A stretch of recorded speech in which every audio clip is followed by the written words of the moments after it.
Bienvenue dans cette vidéo de présentation de l'Escape Box Le Seigneur des Anneaux, sortie le 22 octobre dernier chez 404 Éditions. C'est une Escape Box pour 3 à 6 joueurs, plus un maître du jeu humain, donc non géré par application comme c'est le cas sur certaines Escape Box actuelles, et avec 3 scénarios de difficulté croissante d'une durée d'environ 1 heure chacune. Je vais malheureusement pas pouvoir vous parler des scénarios aujourd'hui, pour la simple raison qu'au moment où je parle, on est en plein confinement à cause de l'épidémie de coronavirus et j'ai pas encore pu du coup me réunir avec d'autres personnes pour les tester. J'espère que ça viendra bientôt.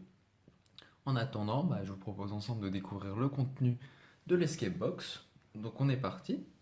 Alors voilà à quoi elle ressemble avec les visuels du film. Hop, et je vais vous montrer le dos aussi. Et à l'intérieur, on va trouver différentes choses, à savoir, hop, 3 livrets qui sont un livret d'aventure, un livret de règles et un livret de scénario, une carte du Gondor et du Rohan qui va vous servir pour certaines énigmes. Et puis sinon, c'est aussi une chouette carte si vous voulez l'afficher chez vous. Vous allez également avoir quelques badges qui vont servir à déterminer des rôles en début de partie. J'y reviendrai tout à l'heure.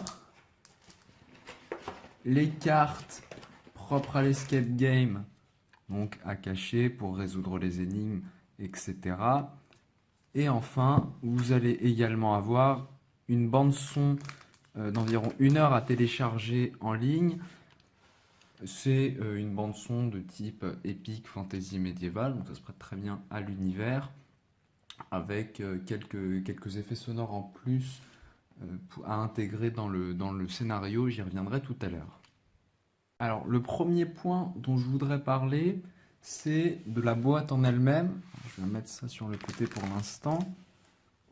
Et notamment sa fragilité. Comme vous pouvez le voir, c'est vraiment un emballage en carton très sommaire et la boîte est creuse à l'intérieur. Donc, c'est un petit peu dommage qu'elle soit aussi fragile. C'est pas... si j'arrive à la remettre. C'est pas dramatique pour un escape game puisque c'est pas prévu pour être joué des dizaines et des vingtaines de fois puisque vous avez 3 scénarios. Maintenant, si jamais vous souhaitez l'emmener en voyage pour jouer avec des amis, de la famille, etc., que vous y rejouez plusieurs fois, elle risque de vite s'abîmer. Vous voyez, moi, j'y ai à peine touché. Elle a déjà un coin bien abîmé. Bon, c'est pas grave, mais je tenais quand même à le préciser. Un petit peu plus embêtant, par contre, je trouve, c'est la fragilité des cartes. C'est pareil, pour l'instant j'y ai à peine touché, je les ai un petit peu regardées, un petit peu manipulées, mais vraiment très légèrement. Et si vous voyez, elles commencent déjà à être abîmées. Voilà, je trouve ça plus problématique parce que dans un escape game, les cartes, vous allez les manipuler régulièrement, vous allez les cacher dans des endroits pas forcément adaptés, des endroits secs, des endroits humides, qu'il vaut mieux éviter. Elles risquent de très vite s'abîmer. Encore une fois, si vous faites que 3 parties, parce que vous faites les 3 scénarios une seule fois, ça devrait aller. Si vous avez prévu d'y rejouer à plusieurs reprises avec de la famille ou des amis, c'est un petit peu plus problématique. Mon conseil, ce serait d'acheter des protections en plastique transparentes. Ça se trouve dans à peu près tous les magasins de jeux, ça coûte 3 fois rien et ça devrait considérablement allonger leur durée de vie. On va maintenant parler des différents livrets. Je vais tout de suite mettre de côté le livret de scénario parce que comme je l'ai dit tout à l'heure, j'ai pas encore pu les tester, donc j'ai pas grand chose à dire dessus. On va rapidement parler du livret de règles. Alors si vous avez déjà fait des escape box chez vous, les règles sont sensiblement similaires, à quelques exceptions près relatives à cette édition sur le Seigneur des Anneaux. Alors d'une part, donc, vous allez avoir des rôles en début de partie qui seront symbolisés et par ces badges que vous voyez ici, et par des cartes qui s'appellent les cartes apprentissage qu'on a ici également. Donc ça va vous donner des petits pouvoirs, comme par exemple pouvoir lire les écritures elfiques, pouvoir dissiper des malédictions, etc. Je trouve ça assez sympa, l'ajout des badges par rapport à juste avoir une carte devant soi, notamment parce que bah, si jamais vous devez vous balader dans la salle, etc., pour chercher des cartes, au moins vous avez toujours avec vous votre petit badge sur vous et du coup les joueurs peuvent savoir qui a quel rôle. Voilà. C'est un petit ajout, mais je trouve ça très sympa quand même. À ces rôles, vous aurez également d'associer des cartes énigmes un petit peu spéciales qui s'appellent des cartes souvenirs. Et donc ce sera des énigmes qui vous seront propres et que les autres joueurs ne pourront pas voir.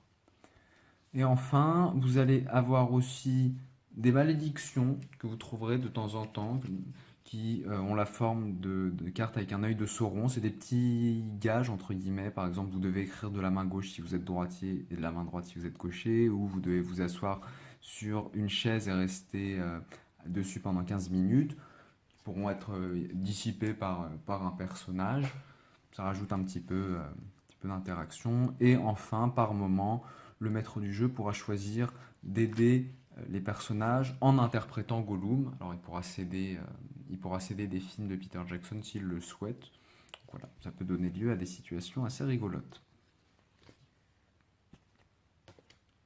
On va finir par le livret d'aventure. Le livret, il sera accessible aux joueurs à tout moment pendant la partie et dedans, vous allez trouver les différentes informations nécessaires à la résolution des différentes énigmes, à savoir déjà quelques pages sur les Tengwar, qui sont un alphabet elfique dont vous allez avoir besoin pour pas mal d'énigmes qui vont vous demander, qui seront voilà, écrites en Tengwar et que vous allez devoir décrypter.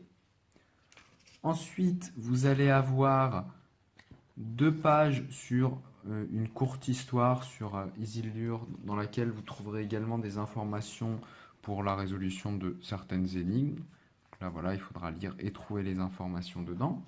Vous allez également avoir 2 pages sur les allures des chevaux. Pareil, hop, vous aurez certaines énigmes qui porteront là-dessus. Et enfin, vous allez avoir quelques pages sur des expressions elfiques et leur traduction en français. Alors, c'est des expressions issues d'à peu près tous les livres de Tolkien dans lesquels on trouve des expressions elfiques, c'est-à-dire que c'est pas que des expressions du Seigneur des Anneaux, c'est pas non plus des expressions forcément en rapport avec les différents scénarios, il y a un peu de tout. Et c'est pareil, vous aurez certaines énigmes qui vous demanderont de réciter des incantations, des expressions elfiques. Et aussi, par moment, vous aurez des énigmes qui pourront combiner les différentes choses. Par exemple, celle-ci, d'une part, vous avez l'écriture en Tengwar et vous avez également des allures des chevaux à trouver. Voilà. Et enfin, je n'ai pas précisé, mais vous avez aussi certaines énigmes qui n'ont pas besoin du livret d'aventure. Hein. Ça va être des petites énigmes un petit peu mathématiques ou ça va être juste des espèces de devinettes. On va finir en revenant dans le livret d'aventure sur les quelques pages sur les Tengwar. C'est quelque chose que je trouve très chouette. Ils ont fait une sorte de cours un petit peu d'introduction. Alors pour ceux qui connaissent, ils ont utilisé non pas une méthode orthographique, mais une méthode phonétique, plus particulièrement une méthode phonétique un petit peu arrangée, c'est-à-dire pas en accord avec les règles établies par Tolkien, mais quand même cohérente entre elles et qui marche très bien pour les besoins de l'escape game. Et donc voilà, vous avez des pages sur les consonnes, sur les voyelles. Alors, vous voyez aussi une petite attention aux détails avec des taches d'encre pour cacher certaines informations, pour ne pas rendre les énigmes trop faciles non plus. Donc, comme je disais, même si c'est pas en accord avec les règles établies par Tolkien, je trouve que c'est quand même une très chouette introduction et je pense qu'il y a pas mal de joueurs qui voudront, du moins j'espère, à l'issue de l'escape game, voudront en savoir plus. Pour ça, d'ailleurs, je peux que vous recommander, si ça vous intéresse, les articles sur le sujet sur le site de Tolkien Deal. Mais voilà, il fallait le noter. Je pense que à l'issue des différents scénarios, la plupart des joueurs seront déjà capables de reconnaître certains Tengwar, d'en lire la plupart, etc. Et je trouve que c'est vraiment très chouette. Je pense avoir dit à peu près tout ce que j'avais à dire, même si j'aurais préféré pouvoir parler plus en détail du scénario ou des énigmes. Ça, malheureusement, ça doit attendre la fin du confinement. Donc, merci à tous pour votre attention Et puis, je vous souhaite de bonnes parties si jamais vous décidez de l'acheter et n'hésitez pas à nous dire ce que vous en avez pensé.